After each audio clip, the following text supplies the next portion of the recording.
మహారాష్ట్రలో మొబైల్ దొంగతనం ఘోర ప్రమాదంగా మారింది. ముంబైకి చెందిన గౌరవ్ నికమ్ ఆదివారం మధ్యాహ్నం లోకల్ ట్రైన్ ఎక్కాడు. షాహద్, అంబివ్లీ స్టేషన్ల మధ్య డోరు దగ్గర కూర్చుని మొబైల్ వాడుతున్నాడు. అదే సమయంలో ఓ దొంగ అతడి చేతిలోని ఫోన్ లాక్కోవడానికి యత్నించాడు. గౌరవ్ ఫోన్ను గట్టిగా పట్టుకోవడంతో రైలులోంచి కింద పడిపోయాడు. ట్రైన్ అతడి రెండు కాళ్లపైనుంచి వెళ్లడంతో ఒక కాలు పూర్తిగా నుజ్జయింది.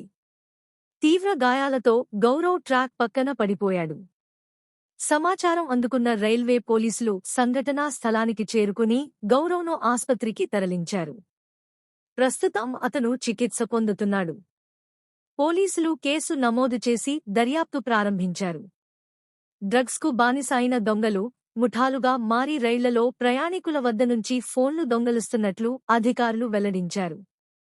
ఇలాంటి ఘటనలు ఆగాలంటే ప్రజలు అప్రమత్తంగా ఉండాలి. ముఖ్యంగా రైలు డోరు దగ్గర మొబైల్ వాడకూడదు.